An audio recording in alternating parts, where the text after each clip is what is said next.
everyone, welcome back to the Manic Manor podcast. This is Mitchie. So I want to start off with today's episode by putting in a preface that this is going to be a very heavy one. It's going to be filled with a lot of triggers, including sexual assault and graphic nature. So I do advise that you listen to this with the pure utmost discretion. So this is a case that happened in my home state of Tennessee in Knoxville. This happened back in 2007, and anybody who is familiar with this area, anybody who has lived in this area, especially if you've been here your entire life, knows of this case. It is the case of Channon Christian and Christopher Newsom, and I honest to God believe that it is probably one of the worst crimes to come out of my home state. And when I get to talk about it, you'll understand why. So we're going to start off talking about Chris and Channon. So Chris was born Hugh Christopher Newsom, September 21st, 1983, and he was a Knoxville native. Chris's mother, Mary, spoke of him extremely high, said that he didn't know a stranger, and anybody who did know him was essentially one of his best friends. He played baseball throughout his entire childhood, into his teenage years, and especially when he got into high school at Halls. After he graduated high school, he went on to go to Pellissippi State Community College and began work as a carpenter. And he was 23 years old at the time of the crime that we're going to talk about. Channon was born Channon Gail Christian, April 29th, 1985 in Texas.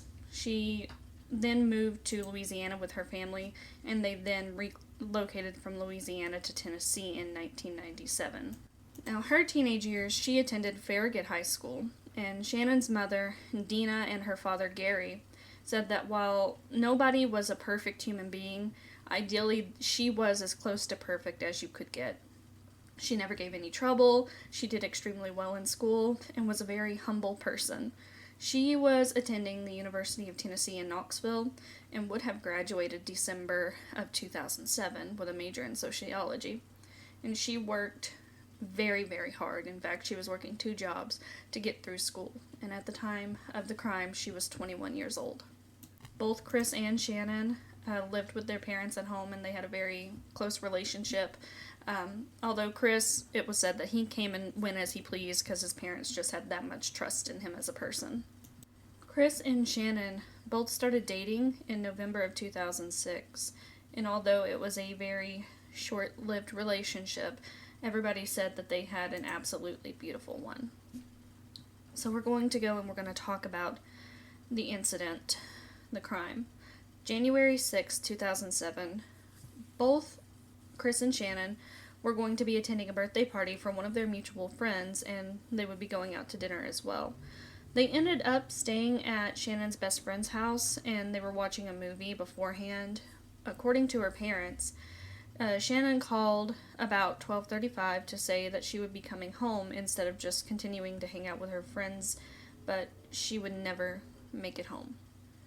Chris's parents, like I said before, said it wasn't unusual for him to not be home at certain times. They trusted him. He was a grown person.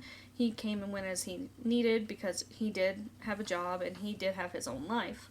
They didn't have any restrictions on him. But they would have no clue that he was missing until Shannon's mother would call them to inform them that Channon never came home to prepare for work, and that was completely out of the ordinary for Channon. There was increasing worry when Shannon's best friend had called and said that they didn't end up appearing at the party, Chris and Channon. With both Channon and Chris being legal adults, here's what is so fucked up. The local authorities essentially told them that they wouldn't be able to step in for at least 24 hours after the initial 911 call was made by Dina. And it was an absolutely horrifying wait for the family and friends of Channon and Chris. They pinged Shannon's cell phone, and it showed that her cell phone had last gotten a signal near Cherry Street in Knoxville. Back then it was known to be a neighborhood with a high crime rate. Cherry Street and the area of Magnolia, essentially. Even today, there's parts that I have heard with Magnolia saying that you just kind of want to avoid that area for all safety purposes. Now, the crime that we're talking about spans from the late night of January 6th to the early hours of January 7, 2007. Now, it was stated that Chris and Channon were standing beside her car, they were embracing and hugging, and they were at this time at what is formerly known as the Washington Ridge Apartments. I don't know which name they've taken now, but they did end up changing their names, or it could be just a completely new complex, for all I know, with the sheer amount of time that has passed.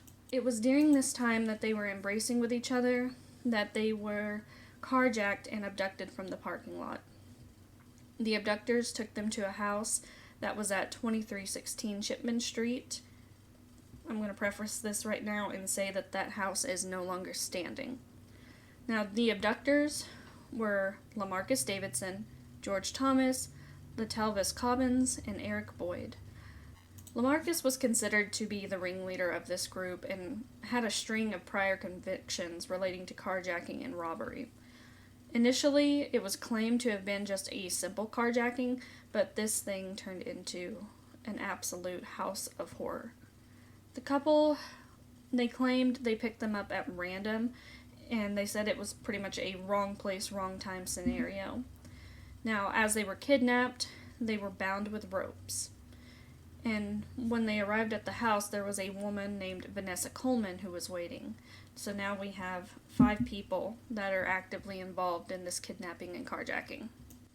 So at this time at the house, the kidnappers began to get high on drugs like PCP, and they would keep Channon and Chris hostage in separate rooms. Channon was put with Vanessa, and the men took Chris.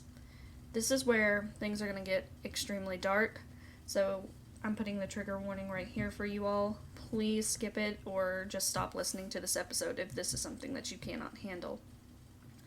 The events that unfolded on both Chris and Channon are absolutely beyond horrifying.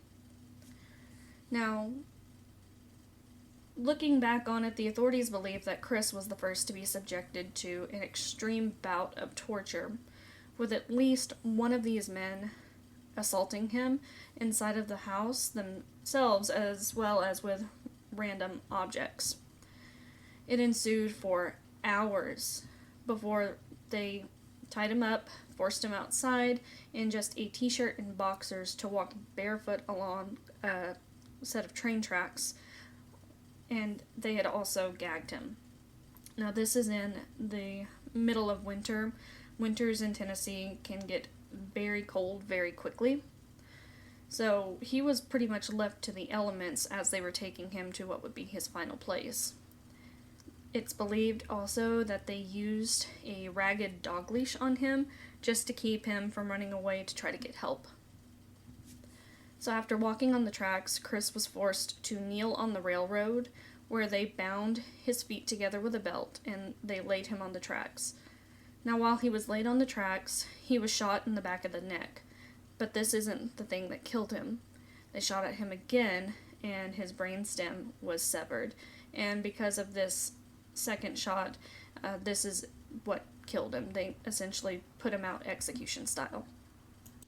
So as his body was laying there, the group would wrap up his body and place it onto a mattress, where they then doused his body in gasoline and lit it on fire and left his corpse there to burn.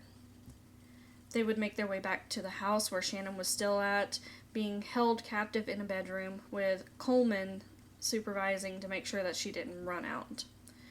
She would endure a very prolonged torture, and like I said, we spoke in the start how she had told her parents that she would be late, and a lot of people are seeming to speculate that she was forced to make this call to her parents, and they were none the wiser that Chris had already been killed and that she was held captive.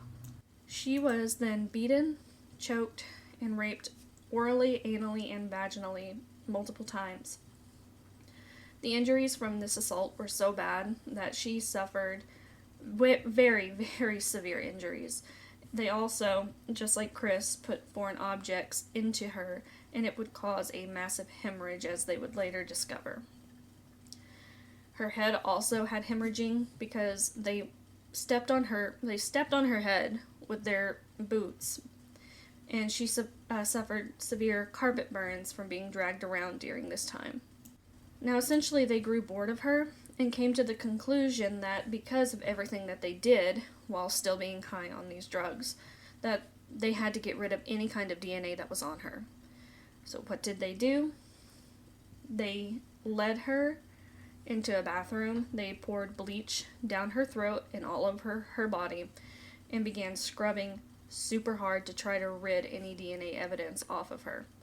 They covered her face with a trash bag and tied her in a fetal position before placing her body in a series of multiple trash bags, all while she was still alive. They then took her body and dumped it into a garbage can. They threw sheets and a lot of bedding on top to keep her in there and kind of muffle her screams. And she stayed like this for days while she slowly suffocated due to the condition that she was in. It said that her time of death was between the 7th and 8th of January in the afternoon, and when she was found, her eyes were still wide open in fear. Now, another thing that is very disgusting is that Davidson took Shannon's clothes and personal belongings from her and gave it to his girlfriend. He also had taken Chris's phone and his shoes and was wearing his shoes after the fact. So without the police help for the first 24 hours, it was essentially up to both sets of parents and the friends of Channon and Chris to try to retrace their last steps to just try to figure out where they were. After they had been kidnapped, friends went back to the apartment where they were last at to see if her car was still there or if they could find any trace of them. But they couldn't find Channon, Chris, or Shannon's car. Now, next to the house on Chipman Street was a waste connection service. A worker later testified that around 12:30 in the morning of January 7th, they saw lights on in the house and noted how odd it was for the house to look and seem that busy with all the lights on at that time at night. Now, Shannon's car was a Toyota 4Runner, and the worker also testified to seeing a Toyota 4Runner slowly driving by, and he noted that in this car there were 4 men, and he described them as being black men that stared at him as they were driving by. Another witness claimed to have heard 3 popping sounds coming from the nearby train tracks around 1:45 in the morning. Now, with Shannon's phone pinging at Cherry Street, the family did in fact go and searched for her and Chris in that area, and when they did that, they found Shannon's car abandoned on Monday the 8th. And when they looked in the car, there were many things that were missing, including a teddy bear that Channon had, as well as her iPod and a phone charger. They also noted that the seats of the car were pushed so far back that Channon wouldn't have been able to reach the pedals, and mud was covering the floor of the car, and the stickers that were on her car were now gone and missing. Now, they found a pack of Newport cigarettes in the car, but neither Channon nor Chris were smokers. They found also an envelope in the car that would eventually give a fingerprint leading to LaMarcus Davidson. And their house on Chipman Street, LaMarcus's house, was 2 blocks away from where the car was found. Now, it would be a little past noon on January 7th when Chris's body would be discovered by a railroad employee. When the authorities took the body, they found that there was still trace evidence of semen, but because of the fire, it removed any kind of DNA evidence that could link them to who did it to him. But like I said, they were able to get DNA evidence off of the envelope via a fingerprint. And this fingerprint was what led the police to get a match to Davidson, and they were able to warrant a search for the house. When they went to the house, they found it to be completely abandoned and empty, minus a garbage can that was left in the kitchen. Now, of course, with the garbage can being like the epicenter of this house, they would look into it thinking that maybe there was somebody that was hiding in there. It wasn't somebody hiding, it was Channon. They found a lifeless arm as the first thing to be sticking out. When they pulled her out and recovered her, they noticed that semen was still in her mouth, as well as her vagina and her anus. Unlike Chris, where the DNA evidence had been burned away, the DNA evidence was still on Channon, and they found it was a match to LaMarcus and Latavius Cobbins. They also found Davidson's prints on the trash bag, as well as the box that was nearby that the trash bags had come in. Not only that, but they uncovered belongings of Chris and Channon both still in the house, also shoved into trash bags. They also found shell casings that matched the bullet that was used to kill Chris, because they were able to recover that from Chris's body. So it was hook, line, and sinker that the people in this house were behind it. So they began a manhunt for everyone involved. They would find Davidson hiding in a vacant home after they had caught Boyd, and Boyd had directed them to where he was during the arrest.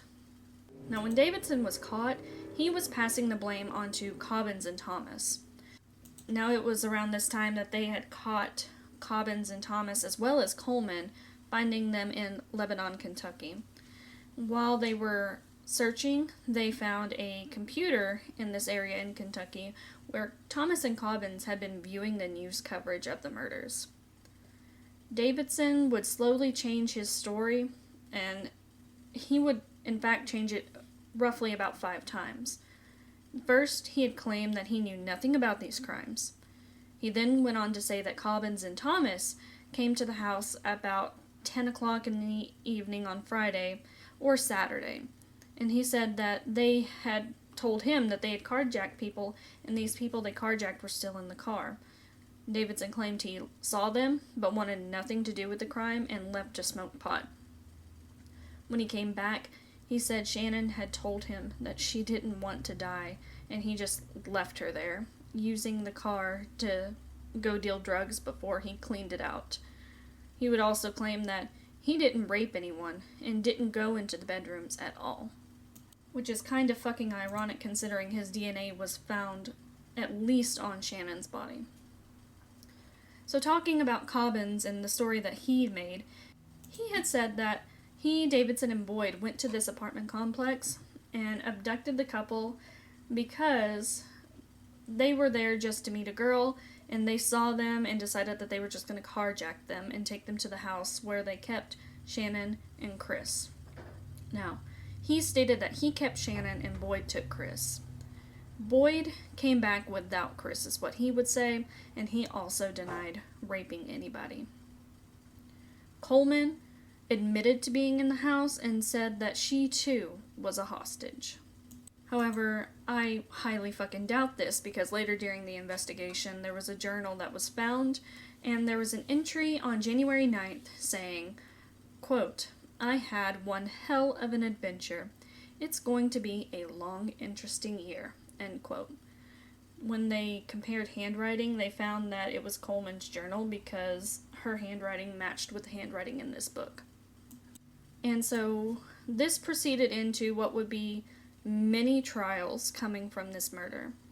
The first trial had the 4 men indicted in Knox County, and the trials were supposed to be separated between May to August of 2008, which eventually some of them got moved to 2009.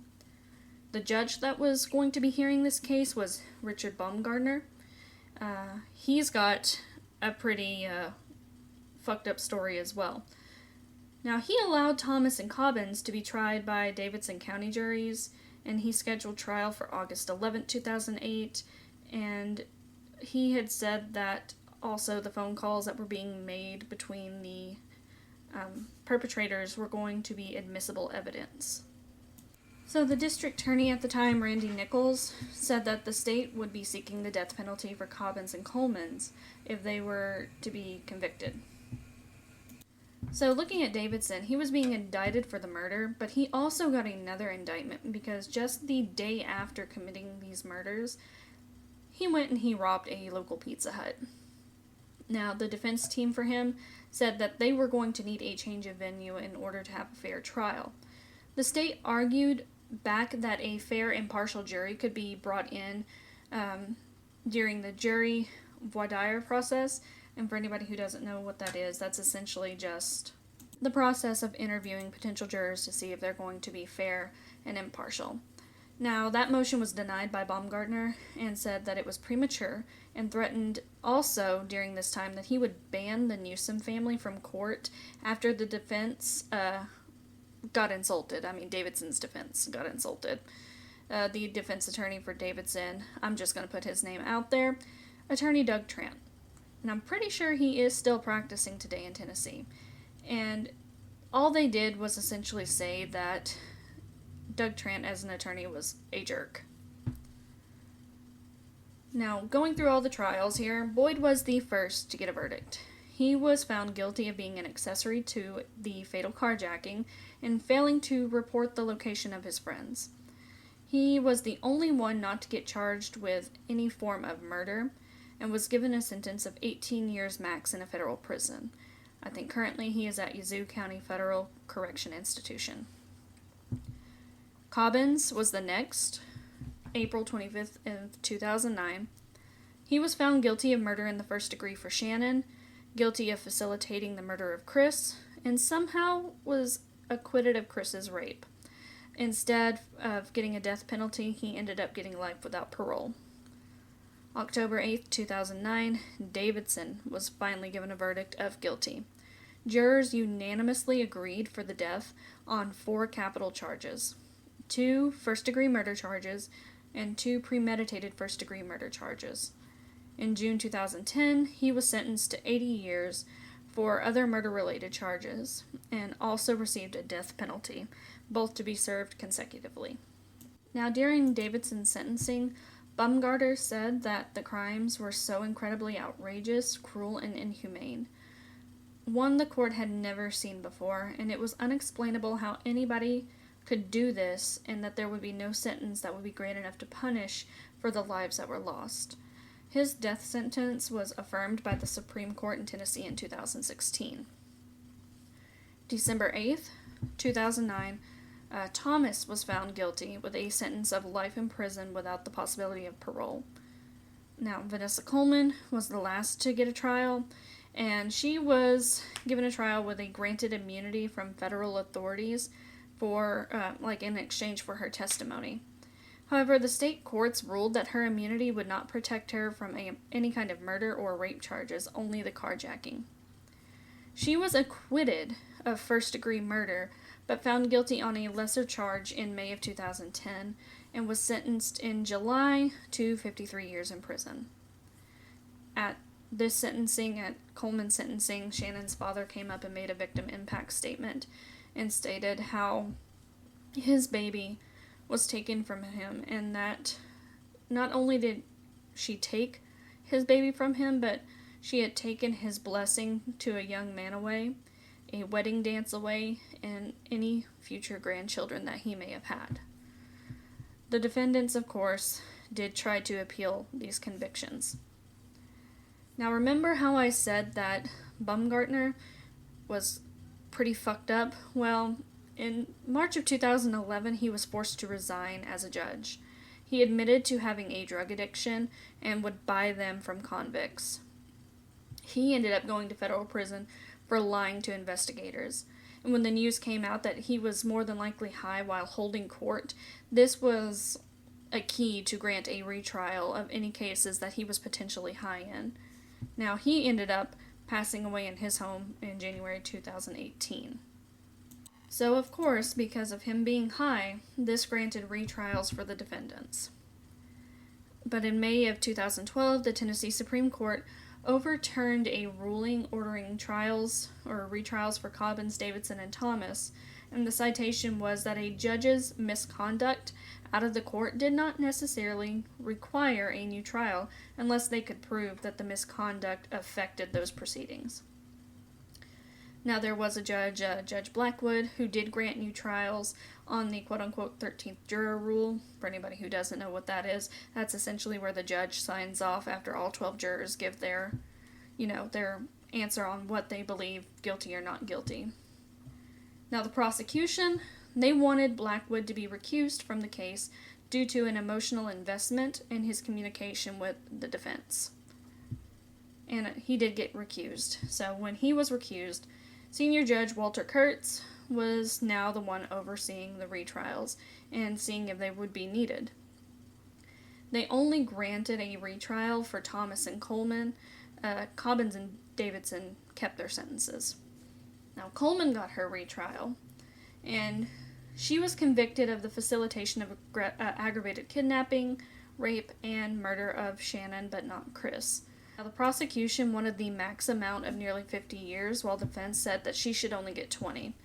She was given 35 years in prison, with time served being credited to it for the time that she was already in prison. So she ended up essentially getting 25 years after the fact.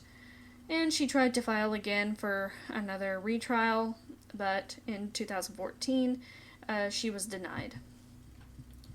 2013, Thomas was retried, and once again, he got a guilty verdict and was resentenced to life in prison, but he could be paroled after 51 years. He also got 2 consecutive life sentences plus 25 years for both the murder and rape, tried to appeal in 2015 and 2016, but was subsequently denied. Boyd had another indictment on March 20th, 2018, and I remember watching this trial as it went down. The Knox County Grand Jury returned an indictment charging Boyd with first-degree felony murder, premeditated first-degree murder, aggravated robbery, kidnapping, and rape. That trial was held in 2019. During this trial, Thomas was allowed to have his sentence reduced to a second degree in exchange for testifying against Boyd, as well as having that sentence lessened from rape to assault and getting the ability to have parole within 50 years. August 13th, 2019, they found Boyd guilty on nearly every charge, and he had an immediate sentence to life in prison.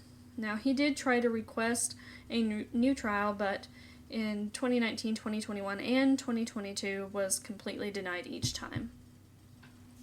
Today, Coleman is being held at the Deborah K. Johnson Rehabilitation Center in Nashville. She was eligible for parole in 2017. Families of Channon and Chris, when they were notified that she had the possibility to be paroled because of good behavior, they also heard that the sentence was going to be reduced 16 days per month, making her available for parole or eligible for parole as early as October of 2014. Now, they did a hearing in December of 2014, but she was denied parole. December 2020, there was another parole hearing for her, but she was denied, and this was because Channon and Chris's mother, as well as Chris's father, gave impact statements in opposition to her being freed. It was unanimous that she was going to need to be kept behind bars, and currently she is not set to have another parole hearing for at least another 10 years. Cobbins and Thomas, they were once at the Riverbend Maximum Security Prison. They were then transferred to Bledsoe County Correctional Complex. From there, Cobbins was moved to the Northwest Correctional Complex, and Thomas was moved to the Northeast Correctional Complex. Davidson is at Riverbend, and he is on death row, still awaiting death. Boyd is at Bledsoe County Correctional Complex. Now, talking about the media outlet and the outrage of the people, there was a ton of issue with the press from people. There were critics that claimed that the murder never actually made national news because the victims were white and the assailants were black. Most news coverages that you will see of this case are from local newses, and it's either it was reported on while it was happening or they're online. However, the chief of police at the time claimed that there was no racial motivation for the crime and that it was simply cold-blooded murder because the perpetrators, quote-unquote, dated and were friends with white people. But this did not stop a lot of people from saying that this crime was so horrendous that it had to be racially motivated. And I saw somewhere that even Chris's mother disagreed with the chief of police's statement that it wasn't. Shannon's father addressed his belief that his daughter's death was being used to feed an agenda, and the way that some people bring about it, I can see why he would honestly believe that. There was a parade that happened in 2007. It was like May 27th, if I remember, and it wasn't necessarily a parade, it was more like a protest, and it had like 30 white supremacists going in downtown Knoxville protesting what had happened to Channon and Chris. And this is where I can see why Shannon's father believed that people were just using this to fuel an agenda. Now, the media also got a shit ton of backlash because there was early reportings citing, the bodies were heavily mutilated and dismembered, and the DA later would come out and deny this. So it was a heavy divide on whether or not it was a black versus white crime, or simply just, was this good versus bad, right and wrong. Now we're going to look at the aftermath of the murders. Like I said, the house that was on 2316 Shipment Street, it was demolished. It was bought by the Waste Connection place that I mentioned earlier, and they replaced the house with a memorial for Channon and Chris. Out of this also came the Shannongale Christian Foundation and the Shannongale Christian Memorial Golf Tournament that were made in her memory and honor to give a scholarship to a Farragut High School senior so they would be able to attend the University of Tennessee. Chris also had a foundation that was founded in his name, and it holds an annual baseball tournament at the Halls Community Park, and it would be like a scholarship that was also given for any graduating baseball player, and the scholarship was under Chris's name. With this murder, there were also 2 acts that were introduced in 2014 in Tennessee. The first one was the Chris Newsom Act. It was introduced to eliminate the need for a judge's signature for a jury verdict after the delivery of a unanimous verdict. So that essentially removed the 13th juror rule that we saw earlier, where the judge had to sign off to validate the ruling. And had this been enacted before, it would have prevented the retrials from ever even having an opportunity to take place. The second one was the Channon Christian Act. This act restricted either the attorney or the defendant, and when I say the attorney, I'm talking about the defense attorney, from trying to defame a victim's character. They couldn't make allegations on behavior or anything like that that would paint this person as looking bad. And this is because during Davidson's trial, the trial got so nasty that he was trying to claim that Channon was there as a drug addict who came to buy drugs at his house. There were laws at the time in place to protect accused people or defendants, but we did not have any laws that would protect the victims. Now, because of these laws, the jury didn't know that Davidson had a slew of criminal proceedings before him. They didn't know about any of the prior carjackings and robberies that he did. So this act prevents families like Shannon's from having to deal with the pain of listening to an attorney, a defense attorney, or a defendant themselves defaming their loved one's memory. And as heavy as that was, that is the case of Channon Christian and Christopher Newsom. I want to thank you guys so much for listening into today's episode. If there's anything that you would like to add on or anything that I got wrong or missed, please feel free to comment on it. You can reach out on YouTube, reach out via email at manicmanorpodcast@gmail.com. You can also go online to Facebook and Instagram at Manic Manor Podcast. And if you feel so inclined, like I said, we do have a Patreon set up, although it's definitely not necessary for anybody. So, that does it for today. I hope you guys will have a wonderful week, and as always, I will see you in our next episode.